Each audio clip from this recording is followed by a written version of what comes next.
አንቀጾቹን ዲፌንድ አላረግም እኔ መሻሻል አለባቸው በሚለው ስለመስማማ የኮንስቲቲዩሽኑ 106 አንቀጾች አሉ አይደል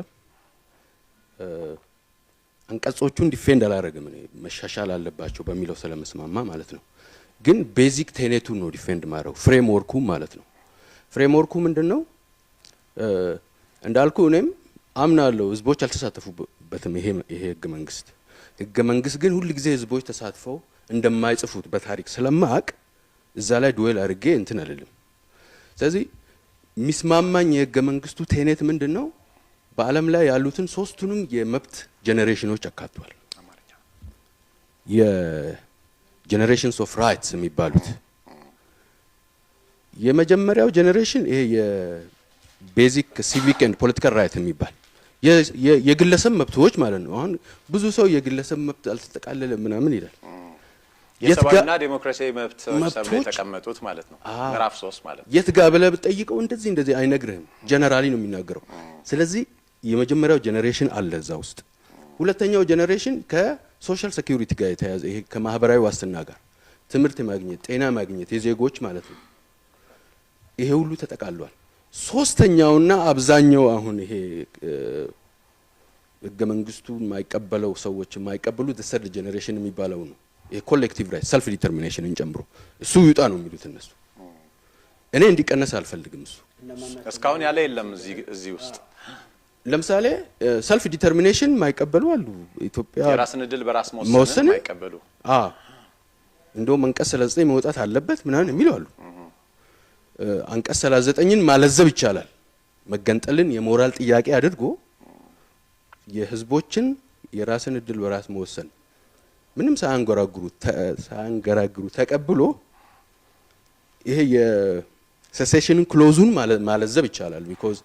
እኔም አምናለሁ መገንጠል የሞራል ጥያቄ ነው ሰው በጣም ሲገፋ ነው ልገንጠል የሚለው አዎ ግን ይሄ ነገር ምናልባት መግቢያ ላይ ከተቀመጠው ቀደም coming together እና holding together ብለው ሲገልጹት እንደነበረው ገና አዲስ ሀገር ከመመስረት ጋር ተያይዞ አብሮ የመጣ ችግር ተደርጎ ስለሚታሰብ እኔም እዛ ጋር ባይዘው ሰለሞንም ሁለቱ አንድ አይነት አይደለም coming togetherን የሚያመለክት ክሎዝ የለም እዚህ ውስጥ እንደውም አንተ ከተናገርከው እኔ ተጋጨብኝ ነው ያልኩት አዎ የተጋጨብህ የተዛባ ግንኙነት ነበር ማለት አብረን ነበር ነው የተዛባ ግንኙነት ሊኖርህ የሚችለው ኦሬዲ አብረህ የመኖር ኤክስፒሪየንስ ካለህ ነው ኖ ግንኙነት ከኬንያም ይኖራል እኮ እሱ አይደለም ግንኙነት ኖ እንደ አንድ የፖለቲካ ማህበረሰብ ነው አላሉማ ቀጥታ እንደውም እሱን ግልጽ ላድርግ ችግር የለውም እሱ ኳሊፋይድ ይሁን ምን ይላል መሰለህ አንድ የፖለቲካ ማህበረሰብ በጋራ ለመገንባት ቆርጠን በመነሳት አለው አንድ የጋራ የፖለቲካና የኢኮኖሚ ማህበረሰብ መገንባትን እነሱ እንደጀመሩት አድርገው ነው ብሔር ብሔረሰቦች ልክ ተገናኝተው እንደጀመሩት ነው የሚገባኝ ነው እዚህ ጋር እሱን ለክርክር የሚጋለጠው እሱ ይመስለኛል አንድ ነገር አንድ ሀቅ ግን አለ ህገ መንግስቱ ኢትዮጵያን እንደገና በይኗታል ገልብጦ ማለት ነው መበየን መፍጠር ግን አይደለም ሪዲፋይን ያደረጋት ከዛ በፊት የነበረው የስቴት ቢልዲንግ አስተሳሰቡ የመንግስት አስተሳሰቡ ኔሽን ሀገረ መንግስቱን እንደ ብሔረ መንግስት ለመገንባት ነበር ስተት ነው ይያልኩ አይደለም እሱ ነበር ልጠይቀኝ ነበር ስተት ነው ይያልኩ አይደለም ግን ብሔሮቹ ታግለው ፌል አደረጉት መጨፍለቅ አንፈልግም ብለው and they are right አሁን ይሄ ፌል ካደረገ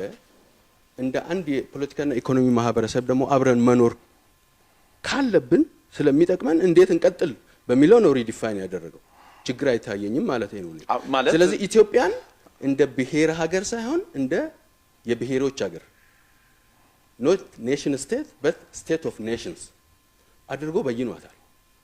ብሔር ብሔረሰቦች ህዝቦች የሚመሰርቷት ሀገር ኮንስቲቲዩት የሚያደርጉት እነዚህ ናቸው አርጎ ነው የተነሳው አዎ ስለዚህ አሁን አንቀጽ 39 ላይ የሚነሳበት ጥያቄ ፈቅደን ስለሆነ የመሰረትናት ኢትዮጵያን ፈቅደን መውጣት ስንፈልግ ቀላል ይሁንልን ብለው ነው የተስማሙት ነው ሁለቱ ቀላል ከባድ አላልኩም ግን ኢን ፕሪንሲፕል ሰልፍ ዲተርሚኔሽን የህዝቦችን ማክበር አለው ባይ ዘ ወይ 30 አንተ ማለዘብ ነው ያልከው እኔ ደግሞ ይሄኛውን ከተቀበልክ ለምን ታለዝባለህ መጀመሪያ አብረው ገና በፈቃዳቸው የመሰረቷት ሀገር ከሆነች ሊበትኗት ማለዘብ ስልህ ምን ማለት መሰለህ? ማለዘብ ስልህ አሁን ከሰልፍ ዲተርሚኔሽን ብዙ ነገር ነው። መገንጠል አንዲት ቅንጣት ነገር ነች አይደል? ሰልፍ ዲተርሚኔሽን ብዙ ነገር ነው። የራስን ቋንቋ የራስን ክልል መኖር፣ ራስን ማስተዳደር ምናምን በጣም ብዙ ሆኖ መገንጠል የምትለው አንድ ቅንጣት ነች። እሷን አውጥቶ ነው አሁን ይሄ ሰልፍ ዲተርሚኔሽን መብቱን ሁሉ ለመገርሰስ የሚፈልገው እሷን አውጥቶ ነው የሚያራግበው። እሷ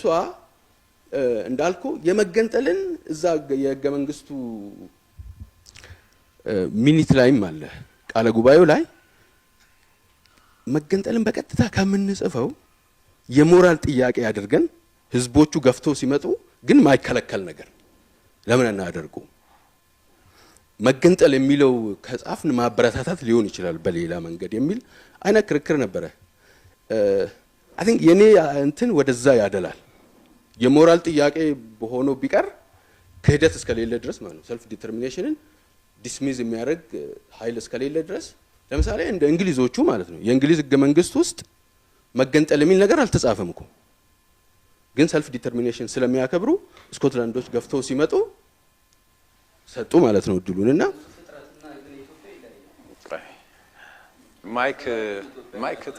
እንግሊዝም ኢትስ ስቴት ኦፍ ኔሽንስ የአራት ብሔሮች ሀገር ነች። እንግሊዝም ግዛት ነበሩ ሀገር ማንኛውም ሀገር ከ19 መቼ ነው እንትን የተቋቋመው? ቆይ አሁን ከእንትን አንወጣ ግልጽ ማድረግ አለብኝ። ሀገር ሲባል ማንኛውም ሀገር የሆነው ከአንደኛው ዓለም ጦርነት በኋላ ነው። ከዛ በፊት ሁሉም ግዛት ነው። ሀገር ሆኖ